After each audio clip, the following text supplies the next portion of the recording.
इसी तरह की अन्य जानकारी के लिए हमारे चैनल SCS EDU पॉइंट को सब्सक्राइब करें। डियर स्टूडेंट्स, तो आइए हम समझते हैं एक ही अभिक्रिया में वुर्ज अभिक्रिया, वुर्ज फिटिंग अभिक्रिया और फ्रैंकलैंड अभिक्रिया। तो चलिए आइए सबसे पहले हम रिएक्शन देखते हैं, फिर उसके बाद हम देखेंगे कि इसमें कैसे वुर्ज अभिक्रिया बनेगी, कैसे फिटिंग अभिक्रिया बनेगी और कैसे वुर्ज फिटिंग अभिक्रिया बनेगी और किस तरह से फ्रैंकलैंड अभिक्रिया बन जाएगी।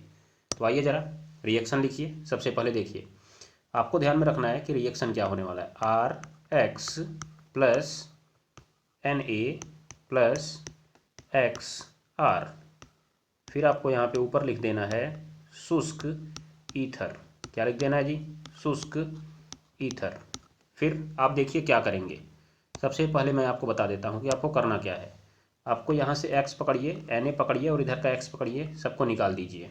ठीक है, आपने देखना है यहाँ पे कि आपको कर देना है R सिंगल बॉन्ड R और प्लस आपका निकल जाएगा बाहर NaX। तो आपने कहा होगा 2 निकला है, मैंने कहा बैलेंस कर दीजिए आप उसको।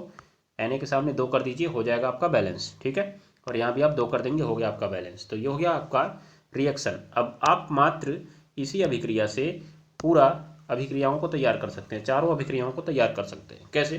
देखिए, पहला मैं बताता हूँ कि अगर आपको वुर्ज अभिक्रिया बनानी है, क्या बनानी है? वुर्ज अभिक्रिया बनानी है। ठीक है, तो वुर्ज अभिक्रिया बनानी है तो आप लोग को आर की वैल्यू ले लेनी है केवल एल्किल ग्रुप, कोई भी एल्किल ग्रुप। ठीक है, जैसे मान लीजिए आर का वैल्यू आप रख दीजिए CH3 C2H5 C3H7। ठीक है, तो आप आर की वैल्यू रख दीजिए CH3 C2H5 C3H7। ये आपका हो गया वुर्ज अभिक्रिया।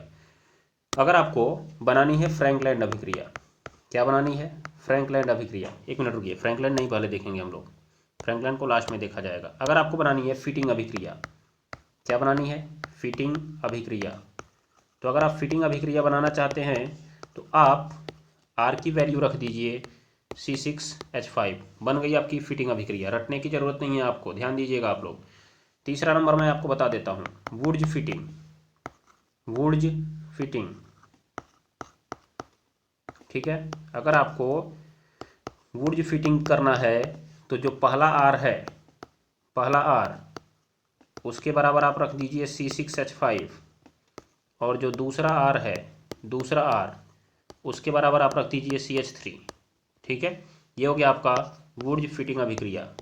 तो आपका देखिए कितना आसान तरीके से वुर्ज अभिक्रिया, फिटिंग अभिक्रिया और वुर्ज फिटिंग अभिक्रिया तैयार हो जाएगा। तो आइए ज़रा रख के मैं चेक करा देता हूँ आपको।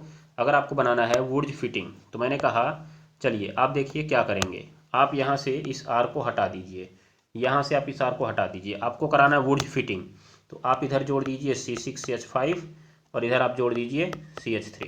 ठीक है, तो आपका जो कंपाउंड बनेगा, यहाँ पे एक आर की जगह C6H5 हो जाएगा, यहाँ पे आप रख दीजिएगा C6H5, इधर आप रख दीजिएगा CH3, जिसे आप टालुइन के नाम से जानते हैं। किसके नाम से जानते हैं? टालुइन के नाम से जानते हैं। दिखाई दिया ना आपको? अभी आप इसका टालुइन का ऑक्सीकरण करा दीजिए, आप सीधे सीधे पहुंच जाएंगे C6H5COOH, किस पर? बेंजीन, ये बेंजोइक अम्ल पर। तो देखिए कितना आसान रिएक्शन था, क्लोरोबेंजीन से सीधा सीधा आप बेंजोइक अम्ल बना सकते हैं। अगर आपने दोनों जगह CH3 रख दिया होता, अगर आपने दोनों जगह CH3 रख दिया होता तो ये केवल होती वुर्ज अभिक्रिया। कौन सी अभिक्रिया होती? वुर्ज अभिक्रिया होती। ठीक है, ये बात को आप ध्यान में रखिएगा। तो यहाँ भी आपका CH3 जुड़ जाता। क्या जुड़ जाता? CH3। जब CH3 जुड़ जाता तो CH3 सिंगल बॉन्ड CH3 बन जाता आपका एथेन। ये होती वुर्ज अभिक्रिया। ठीक है, और मैं ही आपको फ्रैंकलैंड अभिक्रिया भी बता देता हूँ।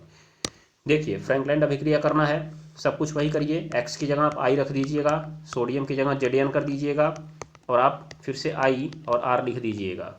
फिर यहाँ पर भी उपस्थिति शुष्क ईथर की रहेगी, शुष्क ईथर की उपस्थिति रहेगी। आपने देखा कि यहाँ भी वही कहानी होगी, बाहर वही निकलेगा जो यहाँ पे निकला था। देखिए यहाँ से Zn और I निकल गया बाहर, जुड़ने वाला समूह R सिंगल बॉन्ड R। अब चूंकि जिंक 2+ बनाता है इसलिए I2 को अकेले पकड़ लेगा, Zn I2 आपका निकल गया। ये हो गई आपका फ्रैंकलैंड अभिक्रिया। अगर आप इसे हिंदी में बोलना चाहते हैं तो कैसे बोलेंगे? देखिए, शुष्क ईथर की उपस्थिति में, शुष्क ईथर की उपस्थिति में एल्किल हैलाइड के 2 अणुओं को सोडियम के साथ गर्म करने पर एल्केन बनता है। इसे ही वुर्ज अभिक्रिया कहते हैं। क्या कहते हैं? वुर्ज अभिक्रिया कहते हैं। अगर आपको फिटिंग बनानी है तो फिटिंग में आपको C6H5 यहाँ पे लेना है, तो आप कहेंगे हेलोबेंजीन। क्या कहेंगे, हेलोबेंजीन। तो शुष्क ईथर की उपस्थिति में हेलोबेंजीन के 2 अणुओं को सोडियम के साथ गर्म करने पर डाइफेनिल बनता है।